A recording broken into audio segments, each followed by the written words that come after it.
Good morning, all of you. I hope you all have seen part 1, 2 of chapter 5, Movement Towards Independence. See, now in this part 3, we are going to discuss about the harmful activities of Quit India movement. Now, let us begin. Harmful activities during Quit India movement. See what is written over here. I'll explain you in the harmful activities during Quit India movement. See, although the Quit India movement was aimed at a peaceful movement, and the Britishers they tried to suppress it violently and cruelly. And see, this ignited because of this that ignited people's anger and how they reacted very violently. And the people ransacked and they also destroyed what the telegram, post offices, department, police stations, railway stations, government buildings, school and colleges building, railway tracks, bridges and roads. See, they destroyed all these things. And the people also looted government asset and they set on fire the government properties also. And see, in this, the railway department, they incurred heaviest losses of all. And the people, they what they did, they also threw bombs in many areas also. That was the all the activities during harmful activities in this. And now we will see is the failure of the government in crushing the struggle. See what was the failure? That the government they tried to suppress the movement with the hard hand, and the government they imprisoned more than 70,000 people and they fired 538 gun shoots.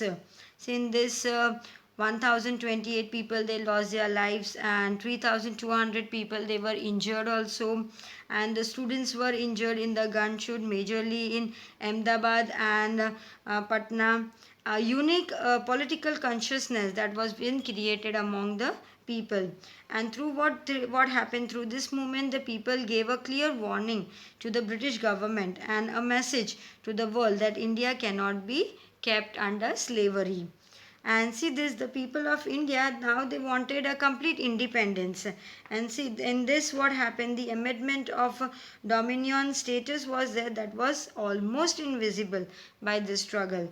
And owing to all these reasons the British government they could not crush the Quit India movement, and hence what happened finally, at a strong struggle of 5 years India got independence. In this the India got independence.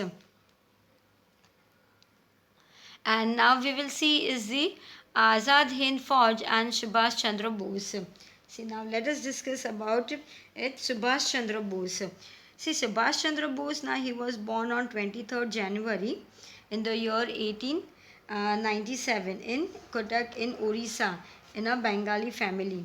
And see his father who was Rai Bahadur Janakinath Bose, he was a government lawyer where in the British judiciary, and his mother Parvati Devi, she was a social worker.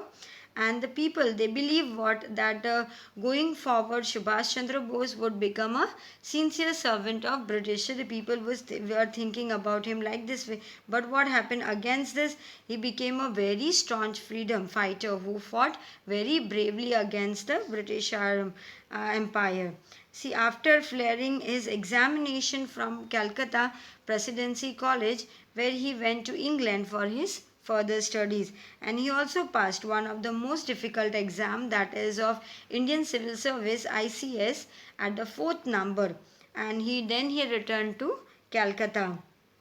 See, when he returned to Calcutta, and what happened? The insulting attitude of the British professors towards Indians as the Presidency College planted the seed of revolution in the mind of Subhash Chandra Bose. In this way, the seed of was being planted of revolution in the mind of Subhash Chandra Bose, and he was very quite eager and he was passionate to join struggle for Indian independence. And so what for that he became an active member of National Assembly. In this way he became the active member. And see he also joined the Swarajya Party in the year 1923, and soon he became a very popular leader among the youth. And he was also imprisoned several times. Why? Because he always remained in the front where in the civil disobedience. and he was also elected as a president of Congress conventions at Haripura, Surat at a very young age of 41, and there he displayed his ability quite well. See, his ability was being showed over there very well. And later what happened, when his difference of opinion that was increased with Gandhiji, so what he did, he left Congress, and then he established his own party that was being known as Forward Bloc. And see, in this meanwhile he traveled almost entire India. What was his aim? To awaken the people against whom? The tyranny of the British. And the British, they arrested him under the Indian Defence Code. See, British, they arrested him where? In the Indian Defence Code, and the British called him a national prisoner and also treated him very badly in the jail. And so he's, because of this, his health started deteriorating continuously, and he went on fast, that is what, unto the death. And see, after this health, he what was not proper, it was started deteriorated a lot. The British, they shifted him to his house and they kept him as a prisoner over there. And see, he dressed up as a Pathan and he traveled from Calcutta to Peshawar, Kabul, Iran and Russia, and he also reached Berlin, that is in Germany, on 28th March 1942. Indians living in Germany, they gave him a warm welcome. See, over there he was being given warm welcome, and through this Berlin radio he urged Indian to fight against the British Empire. And see, on 29th May 1941 he met Hitler. See, he met Hitler also on 29th May 1941, and he discussed also all the details about the independence of India. And see, from there he went to Rome and Paris also to establish his own military unit for liberating India. And he recruited 30,000 Indians, 3,000 Indians in this unit. And Ras Bihari Ghosh, an Indian revolutionary, has escaped from India and he was living in Japan since many years. And he also established what, the Indian Independence League, with the support of Indians living in Southeast Asia. See, the Indian Independence League that was formed in the Indian National Army, that is known as INA, or the Azad Hind Fauj, with the aim, what was the aim? Of liberating India, liberating India from the British rule.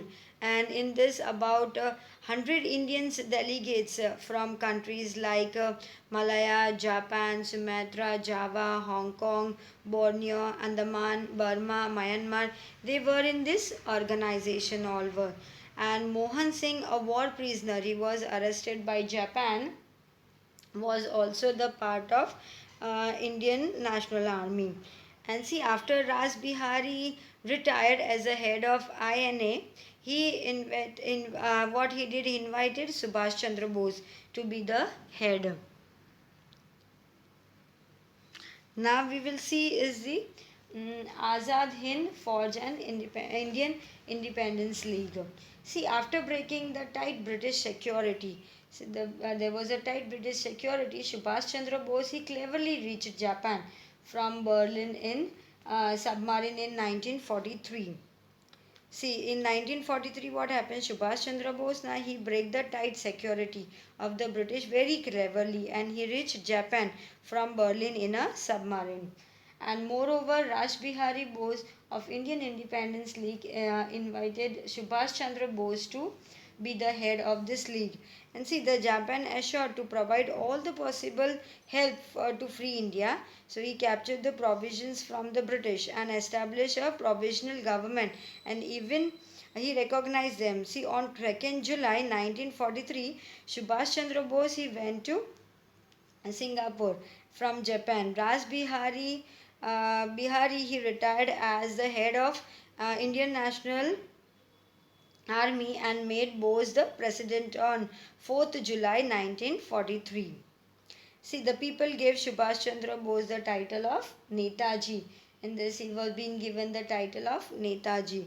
See, the Bose in his speechless and on radio, he gave a slogan like Chalo Delhi.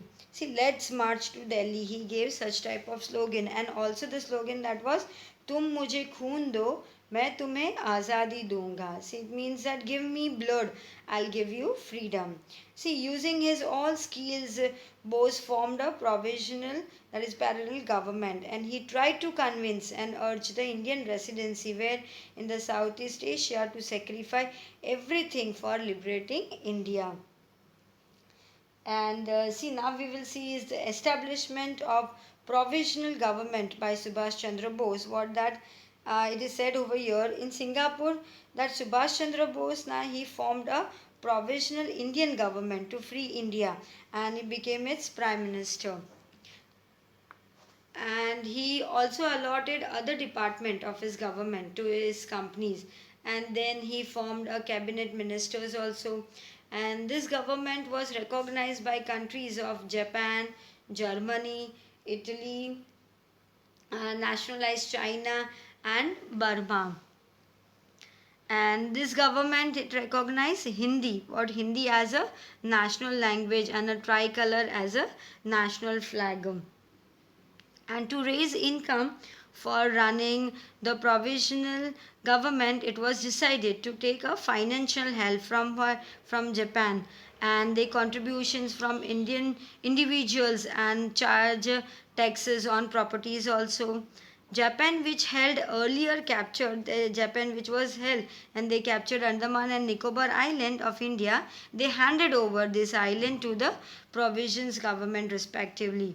See, and then Netaji he visited Andaman and Nicobar Island and renamed them as Shahid, that is martyrs, and Swarajya, that is independence.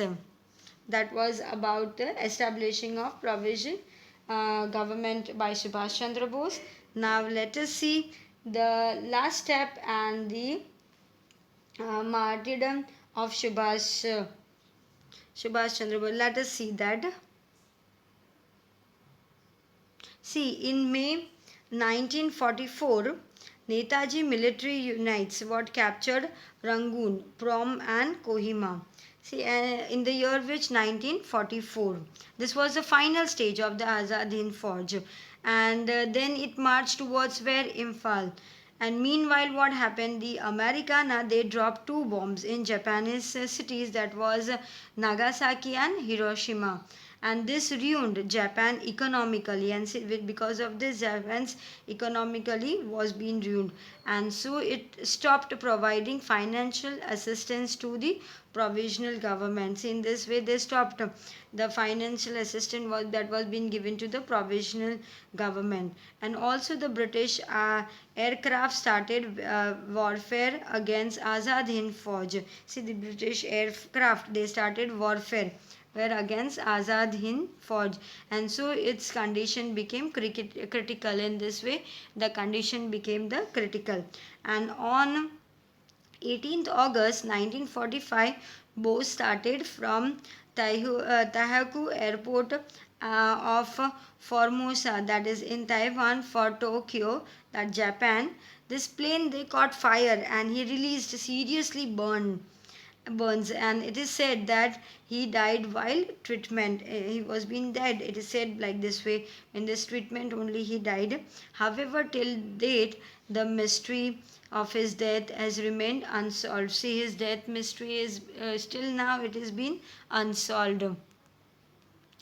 Now moving ahead is the achieving independence and partitions of India. See what is in achieving of Indian independence and partitions of India.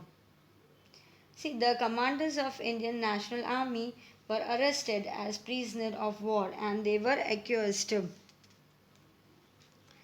mm, accused of treason and put into a trial.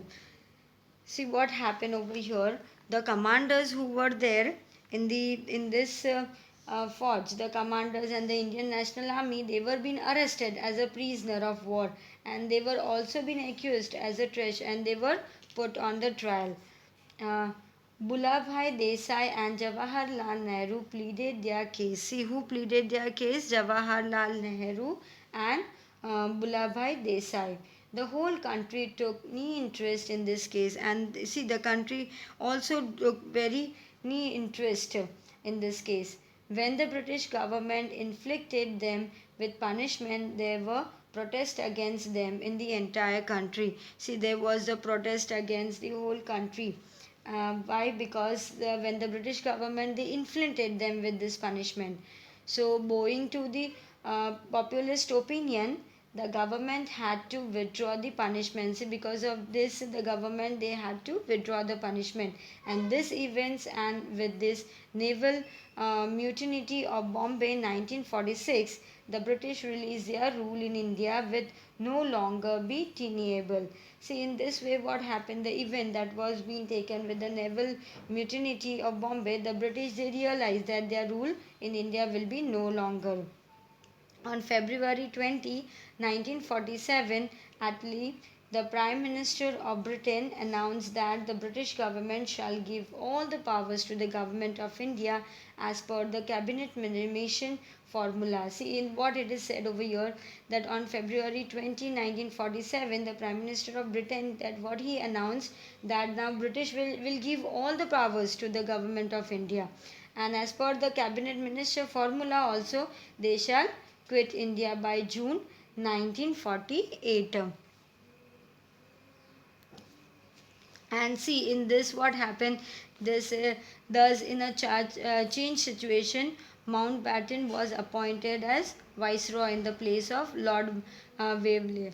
See what happened over here, it is said that the Mountbatten, he was appointed as viceroy in the place of whose Lord Waverley. And when he took the charge of his post, what happened when he took the charge of his post, the communal rights has started in India. When he took the charge, all the communal rights that started in India, and the condition of India that has become very pathetic. And in July 1946, the Congress secured 201 seats out of 210, and Muslim League 73 seats out of 78 from provisions of India for the prior formation of the Constituent Assembly. See what happened in the year 1946, the Congress, they secured how many seats? They secured 201 seats out of how many? 210. And for the Muslim also, out of 78 seats, 73 seats were been there, the provisions of India for the prior formation of what? Of the Constitution Assembly. And the League, they pressured the government for Pakistan on 16th August 1946. See, the League, that they also pressurized, they pressurized the government for Pakistan also on 16th August 1946. And so terrible communal rights and tumult spread all over the India. See, in this way, the communal rights that spread all over the India. Looking at the situation in India, Sardar Patel, Jawaharlal Nehru, and the other Congress leader, they felt there was no other alternative except accepting the demand of Muslim League for Pakistan. See, Sardar Vallabhbhai Patel, Jawaharlal Nehru, and the other Congress leaders, what they felt, that there was no other alternative for them for accepting the demands of Muslim League.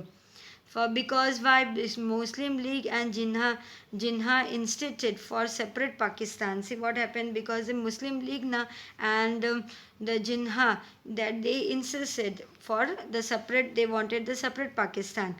And the Muslim League boycotted the first cabinet meeting on December 1946. In the year 1946, on December 9th, the Muslim League, they boycotted the first cabinet meeting.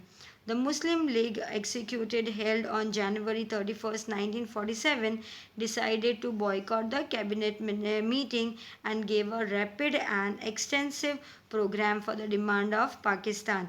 See, the rapid and extensive program that was being given for the demand of Pakistan, and the Muslim League, they also executive that was being held on 31st January 1947, they decided to boycott it, the cabinet meeting. Mountbatten convinced Nehru and Sardar Patel to understand the matter, that having a well organized central government having administrative units under the center shall be more peaceful and progressive instead of weak central government consisting of many autonomous and opposite constituents. See what Mountbatten he convinced Nehruji and Sardar Patel what by who understand that the matter that was we see that having a well organized central government having administrative units under the center shall be more peaceful than rather than having a weak central government.